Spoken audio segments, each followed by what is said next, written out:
ያስጥልኝ ውድ ኢትዮጵያውያንና ኤርትራውያን ወገኖቼ ዛሬ ደግሞ በሌላ ቪዲዮ መጥቻለሁ።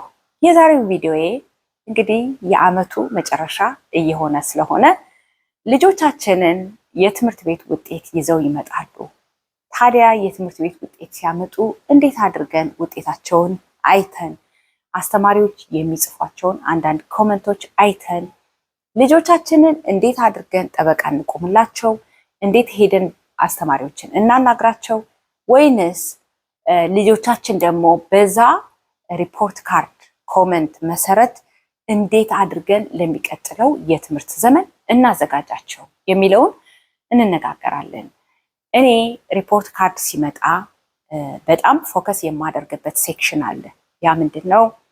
ብዙ ጊዜ የልጆችን ጸባይ፣ የልጆችን ፐርፎርማንስ፣ የልጆችን እዛ ትምህርት ቤት ውስጥ የሚያደርጉትን አንዳንድ ነገሮች የሚገልጹበት አይታችሁ ከሆነ ኮላቦሬሽን፣ ሰልፍ ሬጉሌሽን፣ ኦርጋናይዜሽን እንደዚህ የመሳሰሉ አንዳንድ የጸባይ ማለት ልጆቹ ኦርጋናይዝ ናቸው ወይ፣ ራሳቸውን በራሳቸው ጊዜ ነው ወይ ሆምወርኮቻቸውን የሚሰሩት፣ ደግሞ በጊዜ ነው ወይ ትምህርት ቤት የሚሰጣቸውን አሳይመንት ሰብሚት የሚያደርጉት፣ አይበጠብጡም ወይ፣ ልጆቹ ይሰማሉ ወይ፣ እንደገና ደግሞ ከሌላው ልጅ ጋር የመስራት ጸባያቸው እንዴት ነው፣ ኮላቦሬሽን የሚለውን እሱን ሴክሽን በጣም ነው የማየው።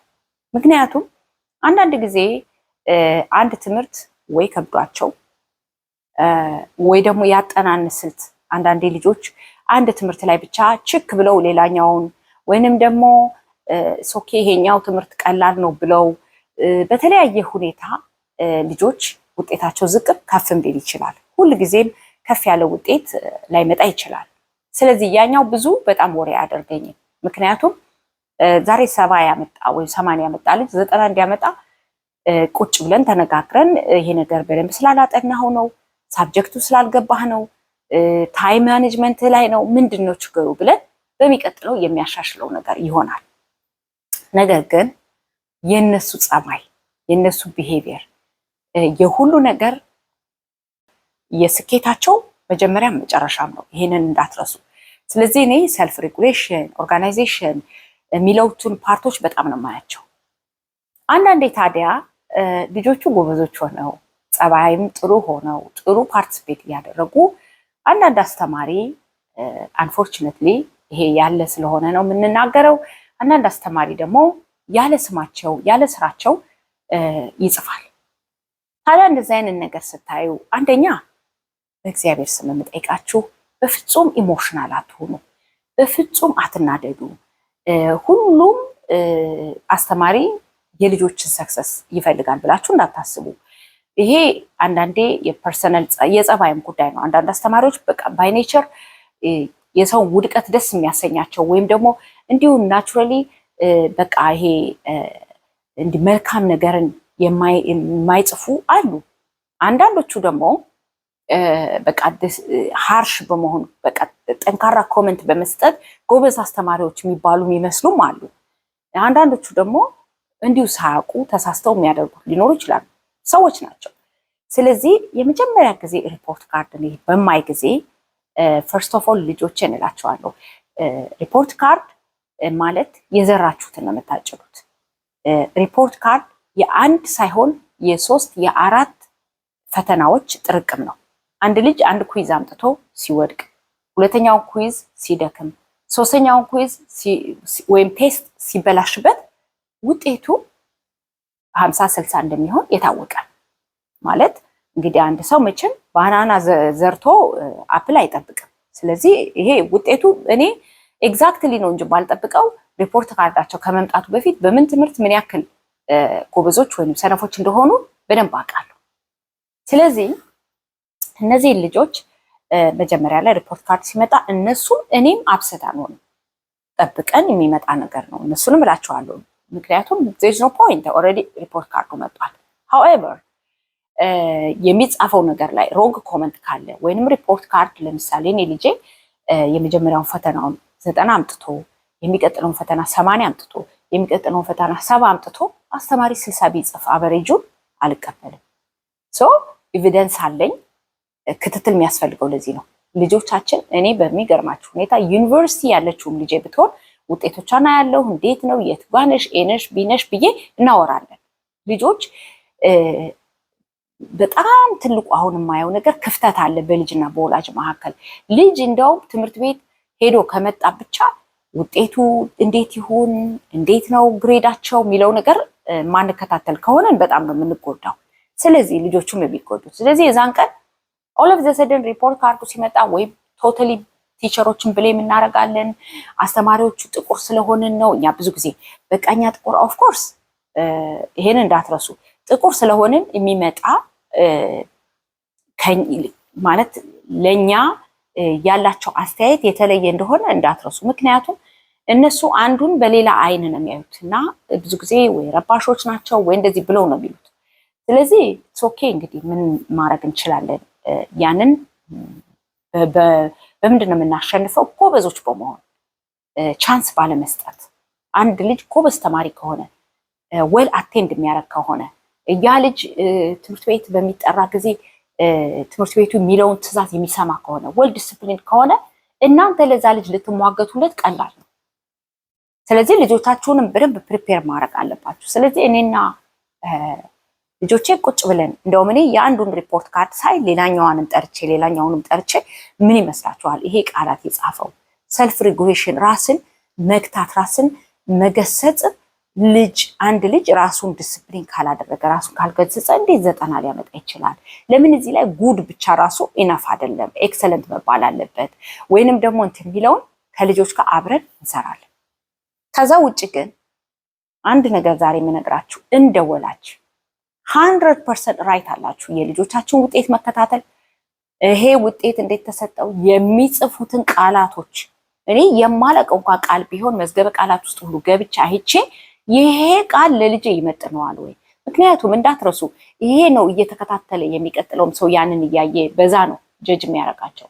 አንድ ሰው ጎበዝ ነች እኮ ከተባለው እሱ ጎበዝ ነው ብሎ ይቀጥላል። ሰነፍ ነውም ከተባለ በዛ ነው በዛው አይን ነው የሚቀጥሏቸው። ስለዚህ ይሄ ነገር ስታዩ ሪፖርት ካርድ ይመጣል። አሁን ሪፖርት ካርዳችሁ ስታዩ መጀመሪያ ልጆቻችሁን ታውቃላችሁ ወይ? በደንብ አድርጋችሁ ታውቃላችሁ። ልጆች ትምህርት ቤት ውስጥ እንዴት አክት እንደሚያደርጉ ታውቃላችሁ።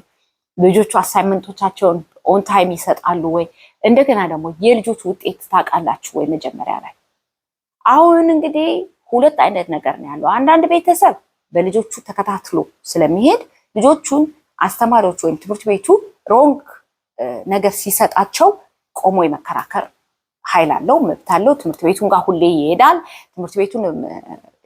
ከትምህርት ቤቱ ጋር ጥሩ ኮሚኒኬሽን ሊኖራችሁ ይገባል። ዝም ብሎ ሪፖርት ካርድ ታይም ላይ ብቻ ኦል ኦፍ ዘ ሰደን ሄዶ ብንጮህ እነሱ ምንም አይሉም ኦኬ ብለው፣ ግን በቃ እንዲህ ናቸው።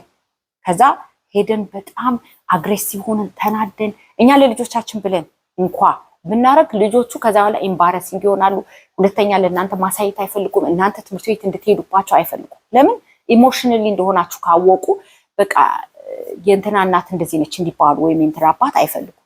ነገር ግን በሪዝን በትክክለኛ መንገድ እናንተ ለልጆች ጠበቃ ቋሚዎች ከሆናችሁ ልጆቹ ከትምህርት ቤት ሳይመጡ ነው የሚነግሯችሁ ያለውን ችግር። አንደኛ ልጆቻችሁ ጋር ተነጋገሩ። ምንም ማለት አይደለም እኔ ያንተ እናት ነኝ ያንተ አባት ነኝ፣ ስህተት ሲመጣ ልከላከልህ ልቆምልህ እኔ እላቸዋለሁ። እንኳን አይደለም ሰው በጣም አስተሳሰቡ ዲቨሎፕ የሆነው እንስሳ እንኳን ልጆቹን አሞራና አውሬ እንዳይበላበት ይከለክላል፣ ይቆማል፣ ይጠብቃል። አይታችሁ ከሆነ ዳክዬ እንኳ መንገድ ስትሻገር ቀድማ እሷ ሄዳ ከፊት ከፊት ልጆቿ እንዳይመቱባት ነው የምታደርገው። ስለዚህ it is okay for me to involve ወደ አንተ ትምህርት ቤት ሄጄ አስተማሪዎችህን እንዳናገር it's okay but የልጆችን አስተማሪዎች እኔ የማውቃቸው በሪፖርት ካርድ ሳይን አይደለም። ከዛ በፊት ሰፕተምበር ገና ሲገቡ አስተማሪዎች ማን እንደሆኑ ምን አይነት አስተማሪዎች እንደሆኑ during the school year ደግሞ አውቃለሁ። እንዴት ነች እቺ አስተማሪ? ማሚ እቺ አስተማሪ ትንሽ እንትን ነች፣ እንደዚህ ነች፣ ፒኪ ነች፣ አሁን ደግሞ እቺኛዋ ሰላም ነች ብለው ልጆች አይሄድ ይነግሩኛል ስለ አስተማሪዎች ማንነት። እና ፖላይትሊ እንደውም ከቻላችሁ በኢሜል፣ ምክንያቱም ኤቪደንስ ነው ኢሜል፣ ገባችሁ? የምትላላኩትን ነገር ትይዙታላችሁ። እና እኔ የገሌ ገሌ እናት ወይም የገሌ ገሌ አባት የላክሽው ሪፖርት ካርድ ላይ እንዲ አይነት ኮንሰርን አለኝ፣ ኮምፕሌን አትበሉ ወይም ትክክል አይደለም የጻፍሽው you wrote wrong about my son ኢሞሽናችሁን በፍጹም እንዳታሳዩአቸው። ኮንሰርን አለኝና I would like to discuss with you is it possible አፖይንትመንት ይዘን መጠን ዝም ብላችሁ ራንደምሊ ሄዳችሁ ትምህርት ቤቱን በቃ ከላይ እስከታች አደበላልቃችሁት ሳይሆን እንደዚህ አይነት ነገር አለ ኮንሰርን አለኝ በሪፖርት ካርዱ ዙሪያ መነጋገር እንችላለን ወይ? አዎ መነጋገር እንችላለን ሲሏችሁ እዛ ስትሄዱ ዝም ብላችሁ መጀመሪያ የነሱን ሳይድ አዳምጧቸው። ምንድነው ለምንድነው? ምክንያቱም እነሱ በጣም ስማርቶች ናቸው። እናንተ የምትሉትን ነገር ይሰሙና አስተካክለው ሪዝን ያመጡላችኋል። ስለዚህ እኔ አሁን ብዙ ጊዜ ኦኬ እንደዚህ ብለሽ የጻፍሽበት ምክንያት ምንድነው?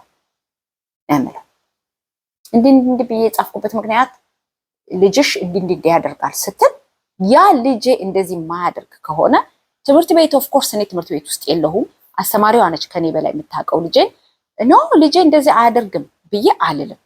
ነገር ግን ትምህርት ቤት ልጆችን ማለት ነው ትምህርት ቤቱ በሚያውቃቸው ሁኔታ ደግሞ ራሴን ቸክ አደርጋለሁ። አንዳንዴ ልጆች ስህተት ሆነው እኛ ቆመን ስንከራከር አላዋቂ ነው የምንሆነው። ስለዚህ ኢትስ ኦኬ ለልጆች ደግሞ ኢትስ ኦኬ በዚህ ሰዓት ላይ ሪፖርት ካርድ ሲመጣ እኔ የምለምናችሁ ነገር during the school year all this months ቁጭ ብለን አብረን ሳንሰራ ቱተሪንግ ሳንሰጣቸው ሳንረዳቸው ሪፖርት ካርድ ሲመጣ አንጩህባቸው። ምክንያቱም የነሱ ኤ የናንተም ነው የነሱ ዲ የናንተም ነው። እኛ አብረን ፓርቲሲፔት ያደረግነውን ያክል ነው ክፍያው። እኔ እንደዛ ብዬ ነው የማስበው። እኔ የነሱን ሪፖርት ካርድ ሳይ እና ውጤታቸው ዝቅ ካለ የመጀመሪያ ራሴን ነው አሰስ ማድረግ የምጀምረው። እኔ ሰርቻለሁ እንዴ በዚህ ታይም ላይ ከልጆቼ ጋር እንዴት ነው ቱተር ያስፈልጋል ብዬ ጠይቄዋለሁ ወይ? አንዳንድ ጊዜ በጣም ኤክስትራ ካሪኩለም የሚበዛበት እኔ ልጆቼ ብዙ አክቲቪቲ ስለሚሄዱ ሴም ቲንግ ብዙ ሰው ልጆቹ አክቲቪቲ የሚሄዱ ከሆነ አንዳንድ ጊዜ ኤግዛም ታይማቸው ላይ አንደርስታንድ እናርጋቸው። በተለይ 10ኛ 11ኛ 9ኛ ክፍል በሚሆኑ ጊዜ ይሄ ኤክስትራ ካሪኩለሙን ዛሬ መቅረት ፈልጋለሁ ነገ ፈተና አለኝ ካሉ አስቀሯቸው፣ አንደርስታንድ አድርጓቸው። እዚህም ሂድ እዛም ሂድ ብለን እንደገና ደግሞ ትምህርቱን ውጤታማ አልሆንክም እንዳንል።